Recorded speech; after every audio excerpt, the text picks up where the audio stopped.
get us to understand why are we privileged and why are we worthy of life. Wow. I don't know how I got this nomination, but hey. It was random. Yes, Very. thank you, Amy. Okay, so I think from my side, and I think it would echo with a lot of us, is just one, the gratitude of health. That, none of us here are suffering from, the COVID-19 virus. And a lot of us still have our jobs. I'm not sure if there's people who have had salary cuts, but it's better than not having a job at all. And just, I think this is privilege, us being able to connect this way. I do it with my family as well. It's just that, sometimes we take certain things for granted, technology being one of them. And, we are still in a country where even data costs are still expensive, even though, there's been much uproar about it. But just the gratitude of knowing that we are all gonna go to bed with a meal. Well, that's if you are hungry. You are able to buy more food. But I'm also I don't know about you guys, I'm just happy I'm not pouring petrol. I think of all the things I'm happiest about, that one takes the cup for me. And I think, Vincent, as well, thank you again for always trying to get people together, even though it's like on the most oddest of times all the time. But for me, I really cherish that, considering that, we met at work, and they say, sometimes where you end up working is where you create.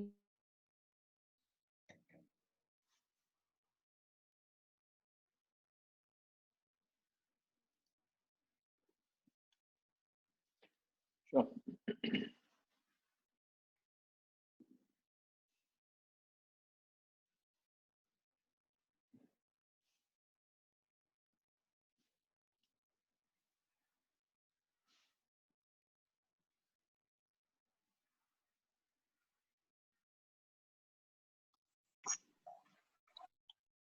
All right.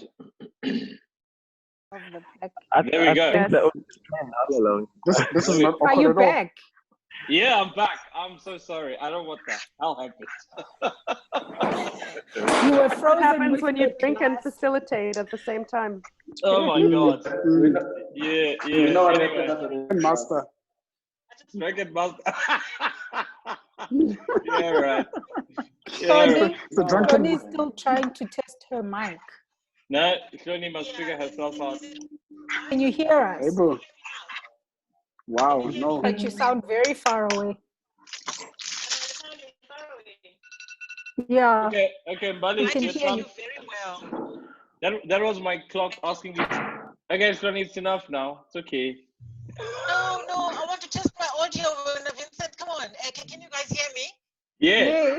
Yes. Oh, can hear great you stuff. from far. Great. Yay. I'm glad. Thank you. Okay, great stuff. It almost made me miss the conversation. Yeah, no problem. Sorry about that. Anyway, so I'm gonna give it over to Martin, Moholi.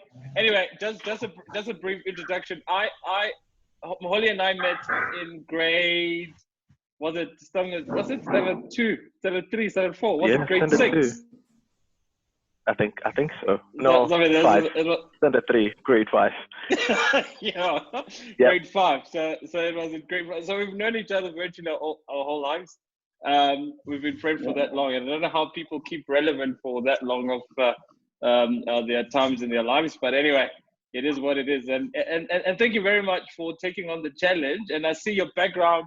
Now you're putting me under pressure. The day I'm going to be presenting, my God, what the hell am I going to put behind me? But anyway. Depends on your topic, right? Okay.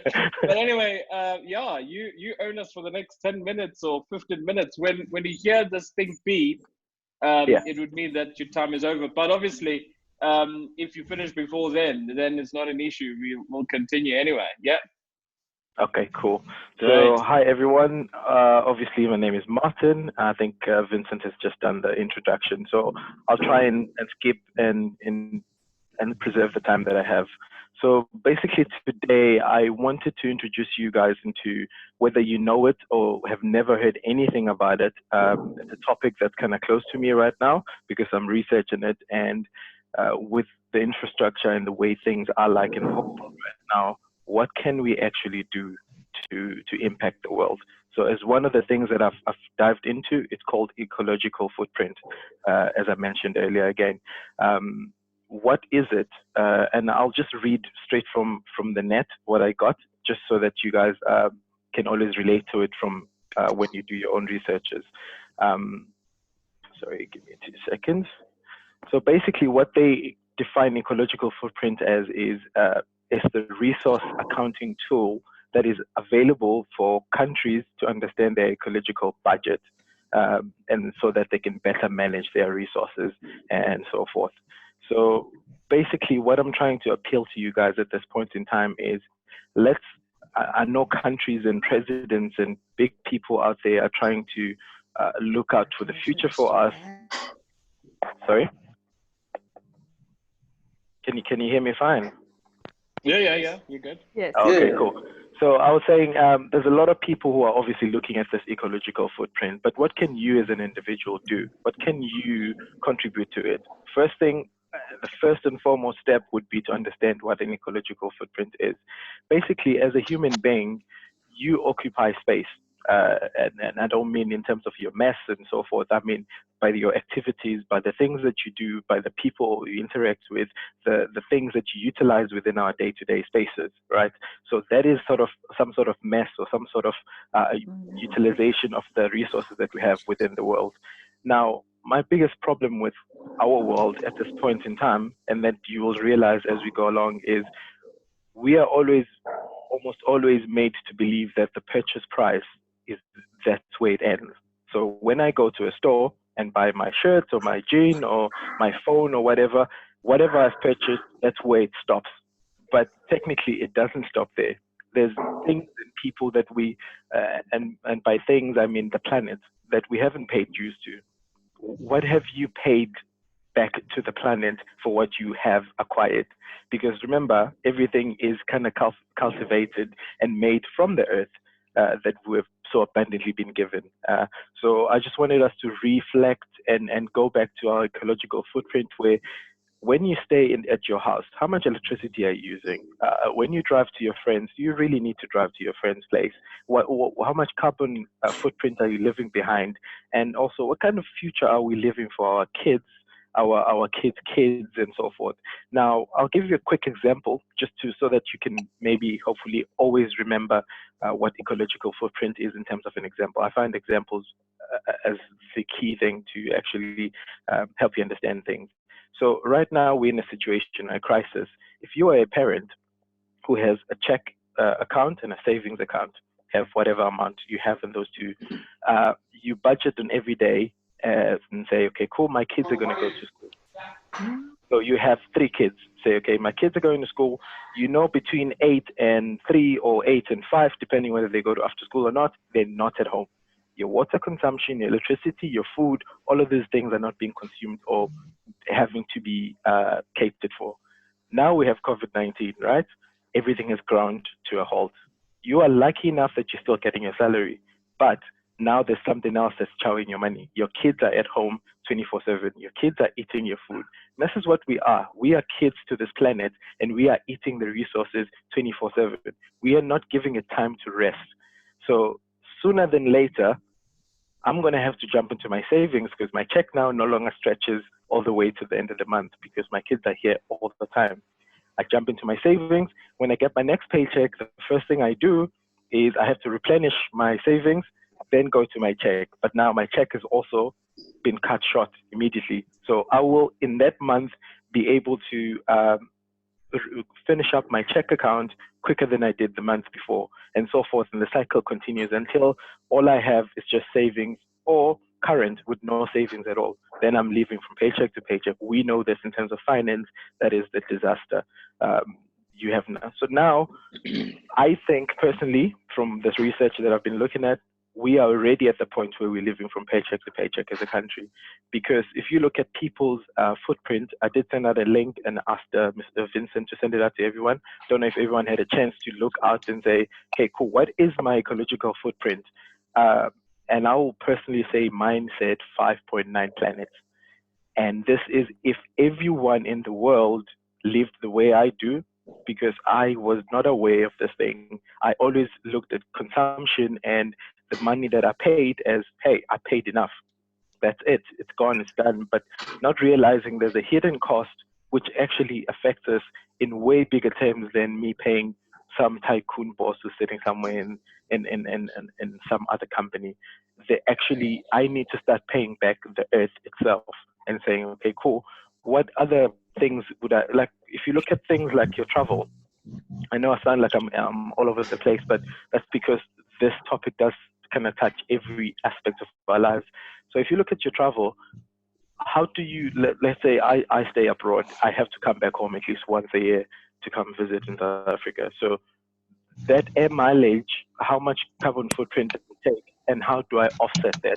So allow me to come back home every year. You know what I mean? Without any guilt or anything like that.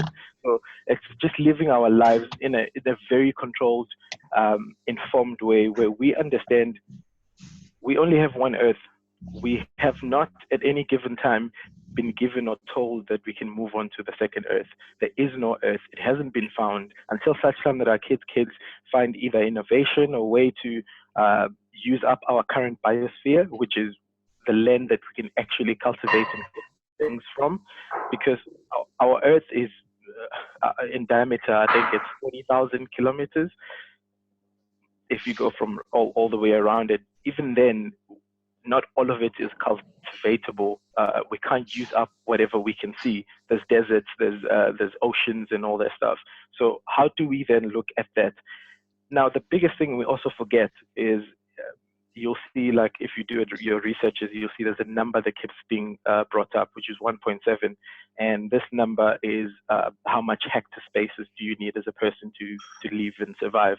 And this 1.7 is based on us being the only creatures, the only people who consume anything in this world. But how many animals, how many other things that we need? We need the cows to have beef. We need the pigs to have, they need their own hectare spaces. So we need to sacrifice even our 1.7 hectares, a person, to whatever species that we share the world with, and so forth. So I'll kind of sum it up and say, guys, can we be more aware of our footprint and try and actually engage in ways as an individual to actually cut down our footprint? And two, let's kind of spread the word on what ecological footprint is. I think that would be what my sum up would be. Also, I'd like to leave you with one last thing. When you have your own time, please Google a poem by a man called John Donne, JOHNDONNE.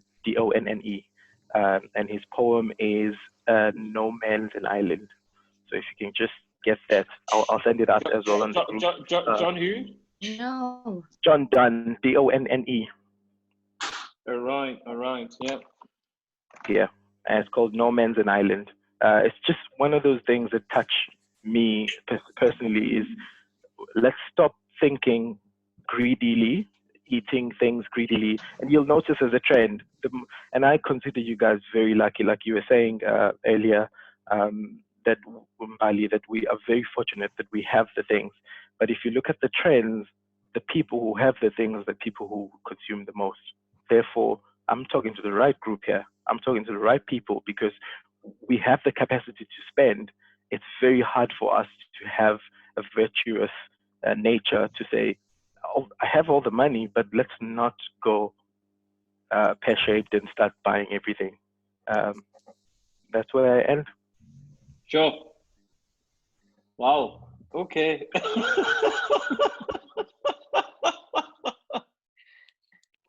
Wow. I don't know what to say. I feel guilty though after.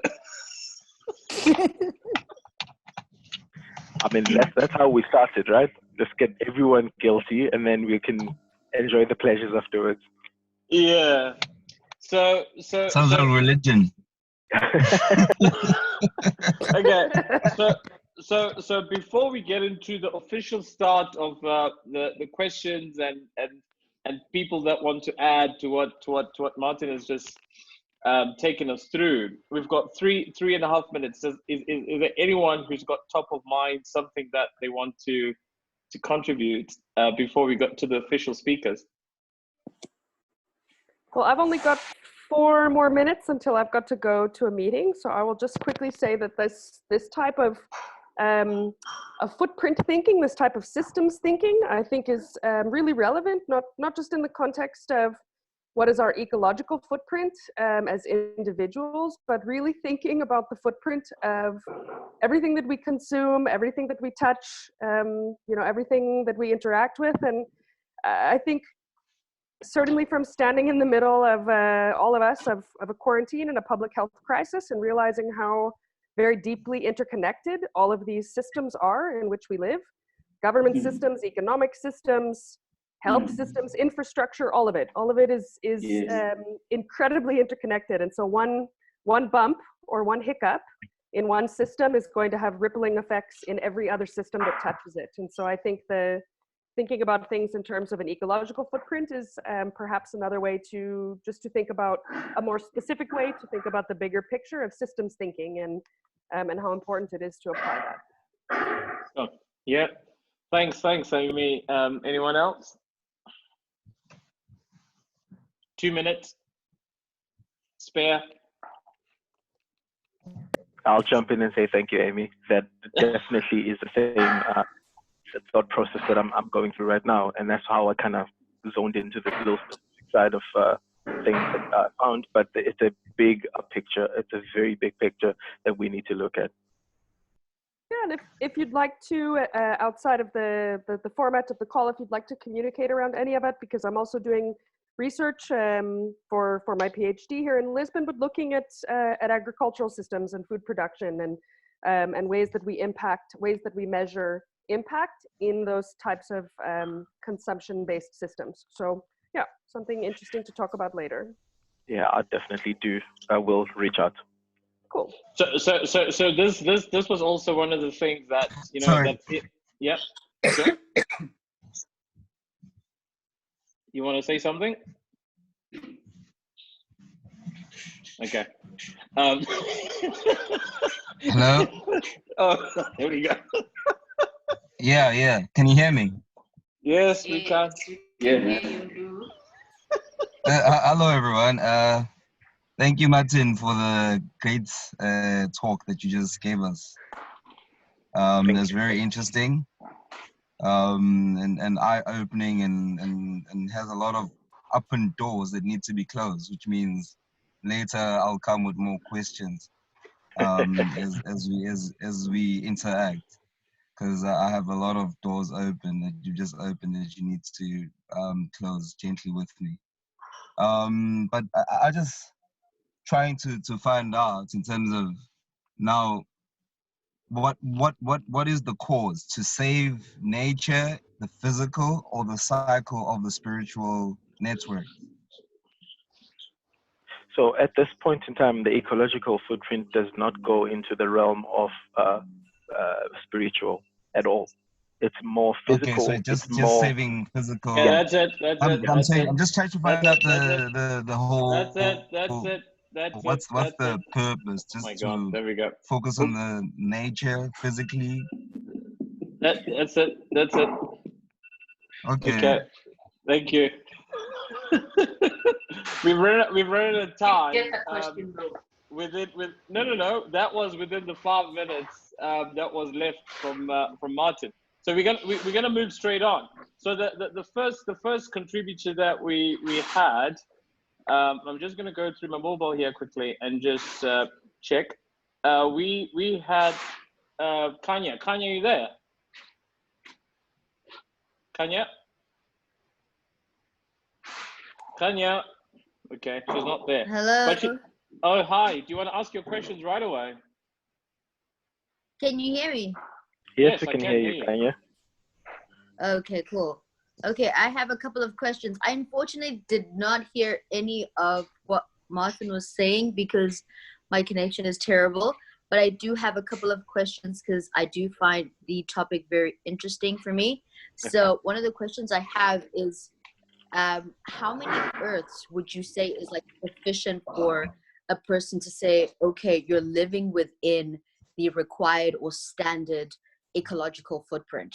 Because I think it's such like a broad thing, and it's like if you're living on a day-to-day, like as a day-to-day person, like what is the actual required ecological footprint for one person?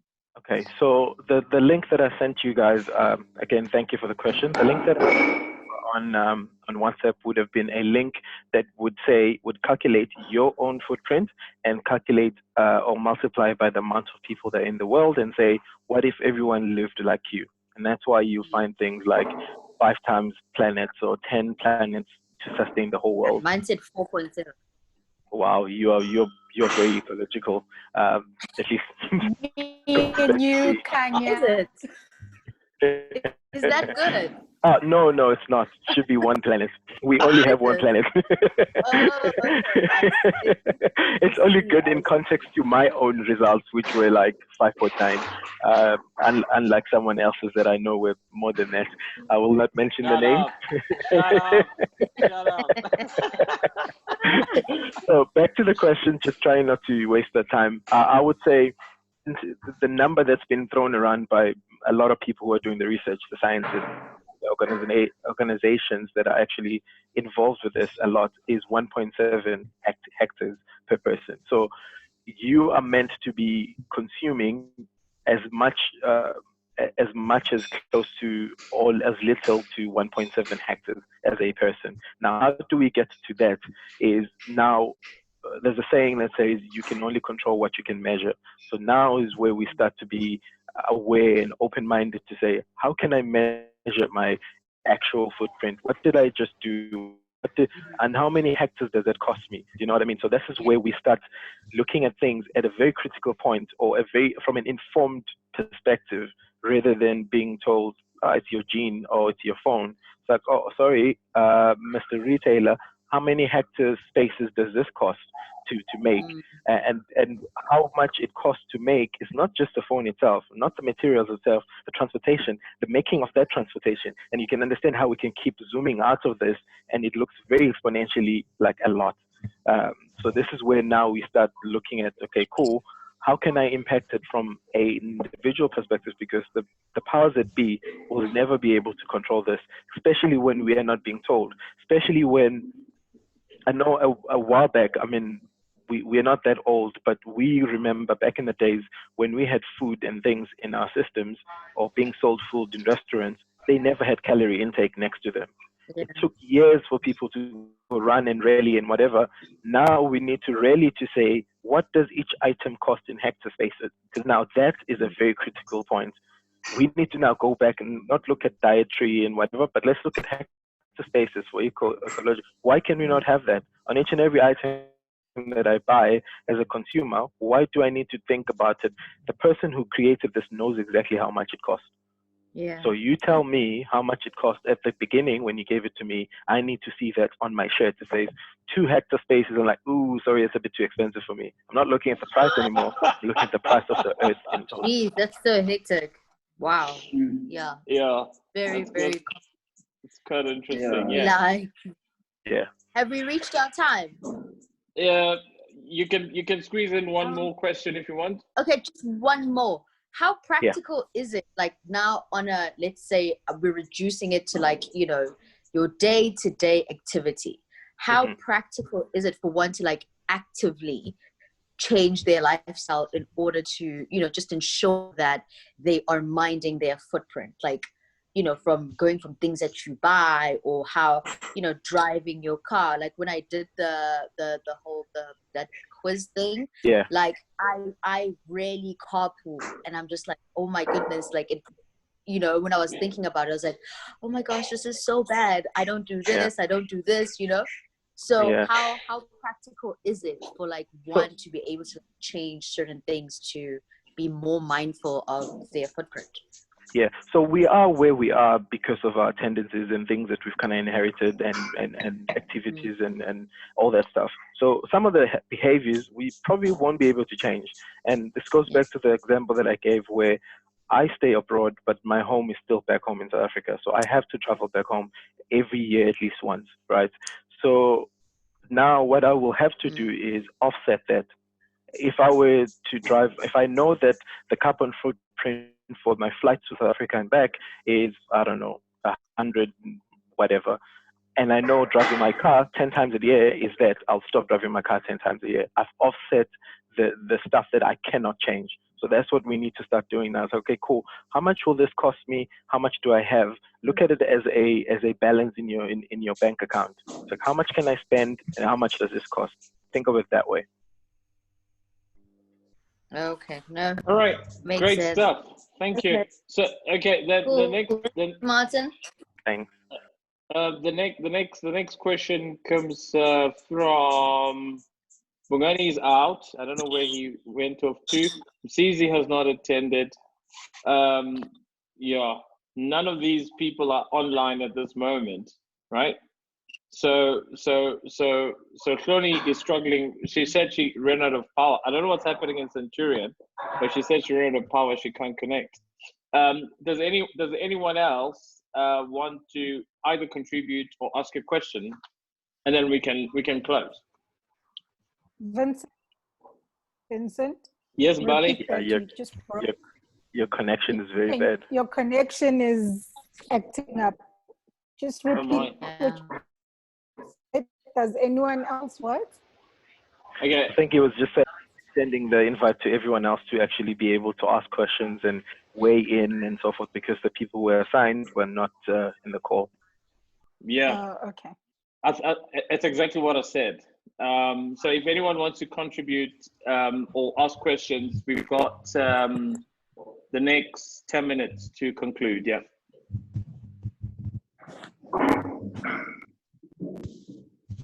Hi guys. Hi, Sinoti. Okay, being featured in.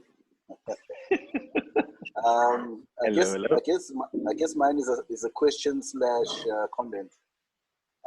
Something that you said earlier on is that there's no more Earth, right? Yeah. And the other way of looking at it, or some people say, is that because we're using more resources than what the Earth can provide, ultimately what will happen is the Earth won't die. What will happen is it will evolve into something else where we are not in it anymore.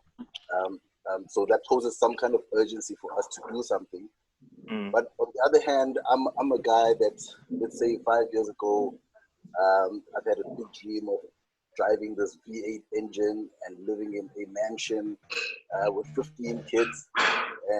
And here you are today telling me that I need to move my goalposts and I need to restructure my life. What do you have to say to someone like me, you know? Because it sounds very theoretical at some point, and sort of not gelling well with my goals and aspirations. What would you say? I guess what I'm asking for is, we all buy into this, but how do you now convince the next person that listen, we're killing our hope? How do we now fix this? No? I just want to hook on to his question. I don't know if my audio is fine now. You're not hooking on to anyone, mate. Your line is just killing you. Sorry, I'm kidding. Go on. Oh, is it? Okay, great. So the practicality rather of applying an ecological aware sort of lifestyle to a person like me also is a bit of a steep order, because some of the things that we don't do because we want to do them. Some of the things we do because we have to do. I'll tell you, you talk about coming back home. Some of us, it's not about coming back home. It's about going and earning a bread, right? And your bread is 16 hours away, one trip. And 16 hours coming back. And you have to do that a couple of times a year, right? And then you find yourself, because of the lifestyle. I mean, I'm a bachelor, right? I'm a bachelor, right? All right. So I have to I have to go out and get processed foods sometimes and all of that. So my lifestyle is such that for me to sustain my ability to earn, I need to have all these conveniences around me, and they may be needing 2 earths. But the practicality of it is that how do I create all of this ecological framework that will have me sleep better at night? Because quite honestly, after this conversation, I don't feel good about myself. But I want to know how do I improve? So basically, 1, I don't have all the answers. 2, you need to get a wife. 3, back to your to Smooth's aspirations and goals and dreams that are now kind of been shattered or kind of rocked in some sort of ways. Like, this is the exact same thought process to say, do you really need a new car that is a V8 engine? Also, how much ecological footprint does a V8 engine cost? You don't even know that. We think it costs a lot in terms of carbon footprint. Also, how often will you be driving your car? I know people in South Africa, when you have a brand new car, you'll have a run around from every day, and you'll have this one cool engine that you run on the weekend. You know what I mean? So you can't predict your future in terms of your usage and all that stuff, but you can plan for it now. Now that you know that your V8 engine costs, I don't know, 10 footprints, and you are trying to actually reduce your footprint, what else in your life takes up 10 footprints that you can give up versus this? Because at the end of the day, I'm not trying to take away anything from you. I just want you to think about how much impact do you have, measure it, and then try and offset that where you can. Because you can't tell me that you need all the things that are taking up 10 here, 10 here, 10 here, 10 there. There's something that you can give up in light of the other one. And also, you can't be using them at all the same time. Do you know what I mean? You probably would be using them at the same time because you're none the better or none the wiser. You haven't thought of ecological footprint and all that stuff. Now that you know, you're a much better person because you have the knowledge, 1. 2, you can now look at things and say, okay, I'm doing a sneaky little drive in my V10 engine because, hey, I want to have that little fun, auxiliary, whatever. Yes, that's cool. But what am I going to do? It's like a cheat meal if you're a gym person. I'm going to have this amazing McDonald's, but I'm going to do like 10,000 push-ups just to offset that kind of thing. So that's what we're trying to do here, basically. So again, Mr. Vincent, it's the same thing with you. Like, it is work, but what are you getting from the work? You're getting an income. What are you investing that income in? Start investing it in renewable energies. So you've gone into work and you are actually paying dividends in the sense that you are putting in money into something that's going to try and reduce the electricity that you waste, that we use from fossil fuels. Bam. Then you go to work with a clear conscience, because the money that you got from that illicit driving around 16 hours and all that stuff is being paying for something that's going to be doing good in the world. How is me going to work illicit? You're a bachelor, that's why. Hey, Vincent.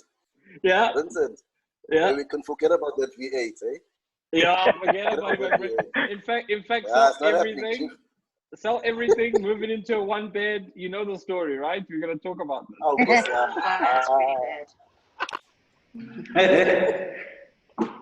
Anyway, think about it. Yep. I think Tumi wanted to say something. Sorry. Tumi? Okay, is she gone? Okay, that's fine. Sorry, Martin. Let's wrap up. Yeah. Yeah, basically, guys, I'm not trying to scare you. Myself, I mean, the first time I ever read about this, it was a bit of a shock. Like, geez, I take 5.9 planets. What am I doing with my life? And where do I even change these things? If anything you take out of today, just read up on it. Done. At least be informed about it. Then I can judge you properly and say, "Hi, you knew about it." But that's all I want you guys to do. Please find out what your ecological footprint is. Try and reduce it where you can. Where you can't, do offsets. And also, if anything, try and spread the word. That's as much as I can do, because the government is not telling. Well, tell me, any one of you has ever heard of ecological footprint from any of the governments or any of the policies that are being talked about? Not Exactly. quite. Not quite. Yeah. Yeah. So just Yeah. if I can, via Vincent. Yeah. So we speak a lot about carbon footprint, which I assume is a subset of it, right? Yeah. And it's the same argument that says, you know, we've generated electricity in this country. Eskom has generated electricity, generated a lot of money burning dirty coal, you know, and now we're in a position where we have to buy these expensive equipment and generate less margin. So it's kind of the same conversation, but a lot quite expanded, I would say. Yeah, no, definitely. And if anything, this is where I feel like we can, as a group or as a group of informed people, start making better business decisions and better business investments, because at the end of the day, it is the future. When you do an investment, you're investing into the future, whether it be you want generational wealth that is going to be handed over to your kids and whatever. And even if we don't even live enough to see the earth replenish, but we still want to leave something for our kids, right? How are you going to leave that money? Things that are going to keep going up and up in stock is going to be renewable energy, renewable sources, renewable this. So if anything, let's start investing in things like that. If anything, let's start looking at countries. So if you want to do a migration to a certain country, start looking at their ecological footprint as a whole country. Look at whether they are a ecological debtor or an ecological creditor. Because there's actually countries like Egypt. Egypt is a creditor. Egypt has more land than it consumes. Therefore, what it does is most things are imported from Egypt by other countries which are debtors. The US is a very big state, but it's a big state with deserts and so forth. Therefore, they're a debtor. They don't have enough where they consume more than they actually. You'll notice most of the first world countries are debtors because they consume more than they have. Therefore, they have to go to the countries that are creditors. So if you were to invest in a country, in a business and all that stuff, please take this into consideration. And this is actually something that's going to have you or give you sustainable growth or you might not have a bump that goes up now because no one cares about the environment at this point in time, but you are genuinely guaranteed a sustained sort of growth in your investment, really. Okay. Okay. I'm getting self-conscious about my audio because I've been crept on the whole time about my audio. I don't know if I'm actually audible. Your network, Chief. I could say the same thing about your network.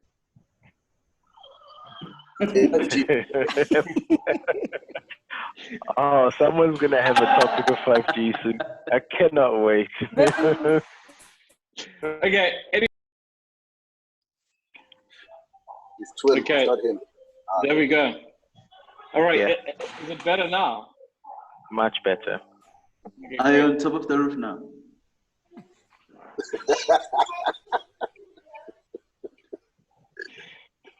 I'll let you carry on, Spelele. Anyway, so one last question. Tumi just said my battery died, so I don't know what phone she has, but she says my battery died. She says, in layman's terms, is calculating the footprint not going to keep us backwards? Backwards in what term? I have no idea. She's not here. Okay. I'd like to expand on that. What does she mean by backwards? Backwards in the sense that we're going back to the Stone Age where we don't do things like drive V8s and all that stuff. Yeah, maybe. I mean, I'll give you a quick concept. Back in the days, people who were rich only had horses, right? We moved on. People were rich, had Ferraris, and only poor people had horses. Now we're in an age where only rich people have horses. Go figure. Do you know what I mean? Back in the days, we all stayed emakaya or in rural places. We moved on to city life. But now, your most expensive holiday is when you go back to rural. Do you get what I'm saying? The world is changing to say, maybe we do need to go back because we had tranquility, we had a peace of mind, we had that relaxation. Maybe that's what we need. So you look at all these things in conjunction and say, maybe I don't really need the city life. I can always visit the city. Maybe that's where I need to visit. And remember those holidays to going back to the rural areas and saying, I want to go to like a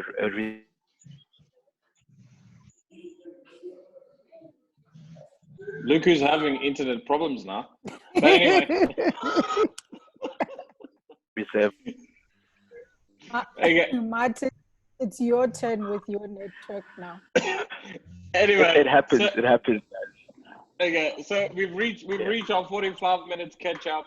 Thank you so much for joining. For those who could today, actually, it's overwhelming that you get so much, but you can't really kill it to the ground because we only have a short space of time to interact with the subject.